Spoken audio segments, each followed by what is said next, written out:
එම වෙද නරඹන සියලුම දෙනාට මෙන්න ජනවාරි මාසේ 4 වෙනිදා නිවාඩු ඉරිදාට පදනම්ව නවතම ඉදිරි කාලගුණ අනාවැකිය නරඹන්න ඔබගේ කටයුතු සැලසුම් කරගන්න. මාසිකව රුපියල් ලක්ෂයකට වඩා ආදායමක් ලබන්න මෙන්න සෙන්සස් BPO සර්විසස් පුද්ගලික සමාගමෙන් අයකර ගැනීමේ නිලධාරිනී රැකියාව. ඔබත් යතුරුපැදියක් වළංගු රියදුරු බලපත්‍රයක් සහිත ආපොස සාමාන්‍ය පෙළ සමත් අවුරුදු 55ට අඩු අයෙක් නම් මේ ඔබේ අවස්ථාවයි. ත්‍රිවිධ හමුදාවේ සහ පොලිසියේ නීත්‍යානුකූලව ඉවත් වූ අයට ප්‍රමුඛත්වය.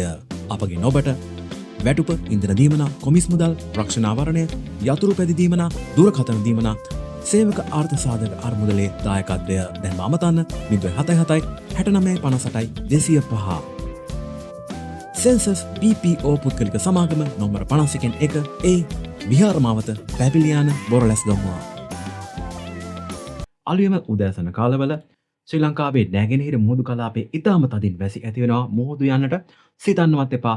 නැගෙනහිර සහ ගිනිකොන මුහුදු කලාපවල ශ්‍රී ලංකාවේ සිට කිලෝමීටර 600ක් පමණ ඔබෙන් තවදුරටත් ගිනිකොන මුහුදු කලාපයේ ස්ථාපිත වෙනවා. කැළඹිලිකාරී තත්ත්වය දහවල් කාලය වෙන විට දහවල් 1-2 සන්ධ්‍යා 3 පමණ වන විටත් ශ්‍රී ලංකාව ආසන්නයේ නැගෙනහිර ගිනිකොන මුහුදු කලාපවල තදින් වැසි ඇති වෙනවා. රාත්‍රී කාලයේදී රාත්‍රී 8 9 10 පමණ වන විට එම වැසි තත්ත්වයන් ක්‍රමක්‍රමයෙන් දකුණු මුහුදු කලාපයටත් පැතිරෙනවා. ඒ අනුව නැගෙනහිර ගිනිකොන දකුණු යන මුහුදු කලාපවල මුහුදු යන්න එපා.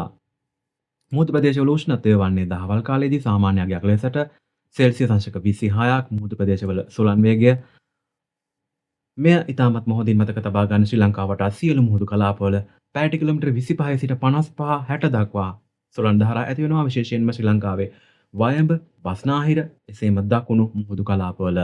එම කලාපවලත් යාත්‍රා කරන්න එපා. දින කිහිපයක් ගත වෙනතුරු හරිම වෙද ඔබව දැනුවත් කරනතුරු. එසේනම් ශ්‍රී ලංකාවේ අභ්‍යන්තරය සඳහා කාලගුණ අනාවැකිය අලුයම උදෑසන කාලවල මීදුම් තත්ත්වයන් ඇති වෙනවා. ශ්‍රී ලංකාවේ දකුණු ප්‍රදේශවල විශේෂයෙන් බදුරලිය, එසේම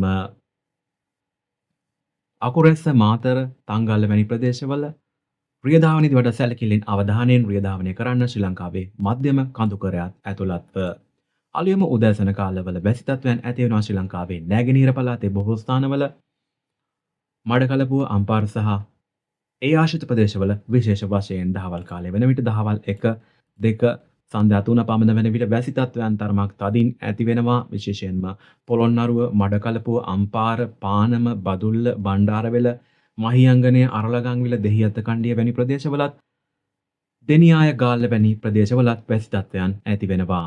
සන්ධ්‍යා කාලයේම සන්ධ්‍යා 5 සන්ධ්‍යා 6 පමණ වෙන විටත් දහවල් වැසි ඇති වූ ප්‍රදේශවලම තවදුරටත් වැසි තත්ත්වයන් ඇති වෙනවා. රාත්‍රී කාලයේ වන විට රාත්‍රී 8-9 පමණ වෙන විට එම වැසි තත්ත්වයන් මඩකලපුව, අම්පාර, පානම, බදුල්ල බණ්ඩාරවෙල, නුවර එළිය, එසේම මහියංගනය වැනි ප්‍රදේශවල තවදුරටත් පවතිනවා. ශ්‍රී ලංකාව අභ්‍යන්තරයේ උෂ්ණත්වය වන්නේ දහවල් කාලයේදී දහවල් 1-2 සන්ධ්‍යා 3 පමණ වන විට සාමාන්‍ය අගයක් ලෙසට සෙල්සියස් අංශක 24ක් වැඩි උෂ්ණත්වය ඇතිවනවා. හම්බන්තොට, එසේම තනමල්විල වැනි ප්‍රදේශවල සෙල්සියස් අංශක 30ක් ලෙසට ශ්‍රී ලංකාව අභ්‍යන්තරයේ හමා යන සුළං ධාරාව පැයට කිලෝමීටර 20ක සාමාන්‍ය අගයකින් පවතිනවා. විශේෂයෙන් උතුරු මැද පළාතේ, වයඹ පළාතේ, දකුණු පළාතේ නැගෙනහිර කොටස් වන හම්බන්තොට සහ ඒ ආශ්‍රිත ප්‍රදේශවල, උතුරු පළාතේ යාපනයේ, මුලතිව්, මන්නාරම් වැනි ප්‍රදේශවල తాවකාලික තරමක තද සුළං ඇතිවනවා. පැයට කිලෝමීටර 25-30 අතර ඒ සම්බන්ධයෙන් විශේෂ අවධානයකින් පසවන්නේ. එසේම ශ්‍රී ලංකාව වටා බොහෝ විරලාශ්‍රිත කලාපවලත් තරමක තද සුළං ඇති වෙනවා. මෙයයි නවතම තත්ත්වය. හරිම වෙද නිතර බලන්න, සබ්ස්ක්‍රයිබ් කරන්න, ලයික් කරන්න, කමෙන්ට් කරන්න, ෂෙයා කරන්න, ෆලෝ කරන්න අමතක කරන්න එපා. ශ්‍රී ලංකාවේ වර්තමානයේ කාලගුණ අනාවැකිකරණයේ පෙරළිය නිවැරදිම සහ ජනප්‍රියම කාලගුණ අනාවැකිය.